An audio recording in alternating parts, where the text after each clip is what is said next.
Assalamualaikum warahmatullahi wabarakatuh. Perkenalkan, nama saya Tanasius Jalsputra Bagaskara dengan NIM 2011778 dari Prodi PSTI.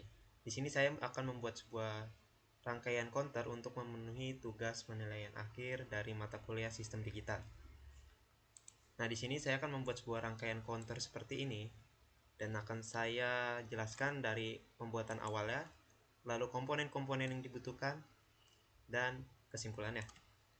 Oke, sebelumnya saya akan sedikit membahas mengenai rangkaian counter. Jadi rangkaian counter itu adalah rangkaian elektronika yang berfungsi untuk melakukan perhitungan angka secara berurutan, baik itu perhitungan secara maju maupun perhitungan secara mundur. Nah, sekarang kita langsung saja masuk ke tahap pembuatannya.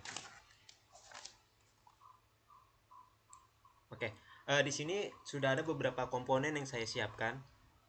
Nah, di sini ada ground, ini namanya ground, bisa dicari pada bagian basic.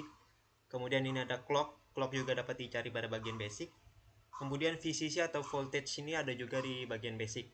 Dan yang titik ini, yang titik-titik hitam ini, itu namanya konektor. Konektor itu bisa dicari di bagian basic. Oke, sorry, tadi untuk ground, clock, dan voltage itu ada di bagian source. Kemudian ini adalah switch. Switch itu bisa dicari pada bagian basic. Kemudian di sini ada 74XX template. Template itu bisa dicari pada bagian digital CS.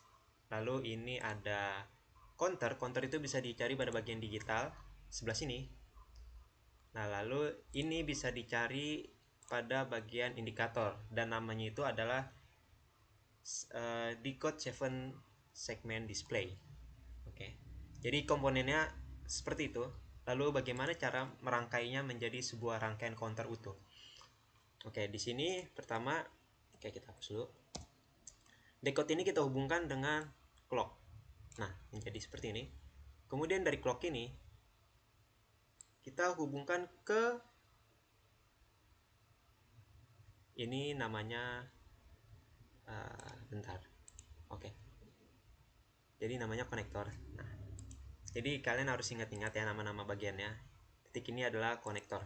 Selanjutnya, setelah terhubung ke konektor dari clock ini, sini kita hubungkan ke garis 2 dan garis 4. Tinggal kita tarik saja. Oke. Dan yang 4-nya juga kita hubungkan. Nah, oke, jadi seperti ini. Dan ini kita naikkan saja ke atas. Lalu kita masuk ke switch.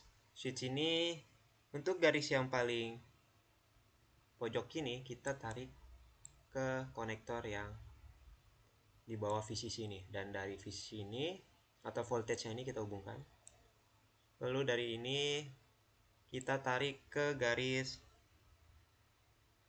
14 yang ada di 74XX template. Nah, jika sudah, kita kembali lagi ke switch. Nah, switch ini dari titik yang ini kita tarik ke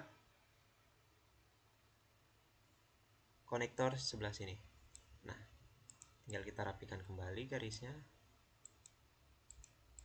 Fungsi dari merapikan garis ini supaya dalam pembentukan atau pembuatan rangkaiannya itu tidak terjadi miss atau kesalahan ya, supaya lebih teratur dan lebih rapi rangkaiannya itu saat sudah jadinya.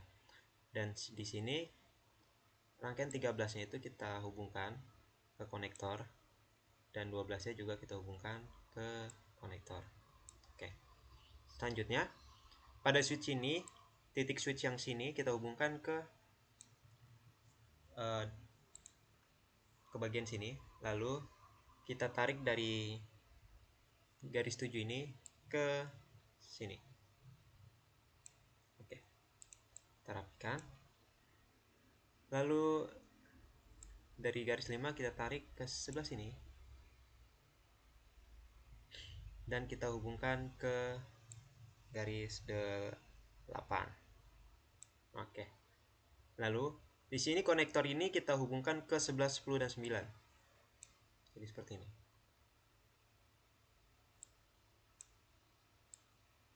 Nah, jika sudah terhubung, maka selanjutnya kita hubungkan ke garis 1. Nah, menjadi seperti ini. Oke, selanjutnya garis 6 ini kita hubungkan ke garis 4 yang ada di counter, di kotak counter. Nah, ke sebelah sini. Selanjutnya di sini ada garis 3 yang belum terisi. Garis 3 ini kita hubungkan ke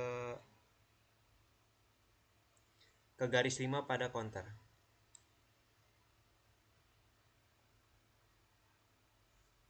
Oke. Bagian sini sudah terisi semua garis-garisnya. Selanjutnya kita masuk ke kolom counter. Ke kotak counter. Lalu dari kita langsung masuk ke yang indikatornya aja dulu. Nah, di sini garis yang paling kanan ditarik ke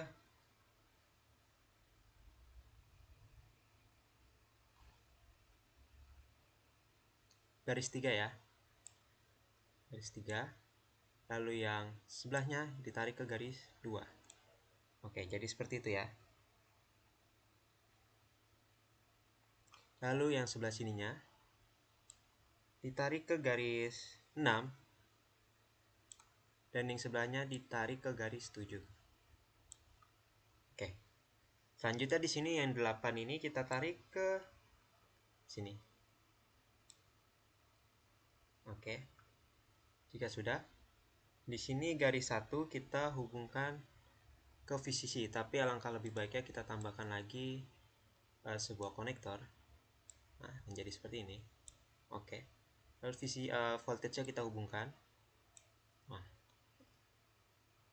Kemudian 16 dan 15 ini kita hubungkan ke konektor yang sama. Nah, setelah terhubung, kita tarik garis dari konektor ke konektor yang terhubung dengan voltage. Oke.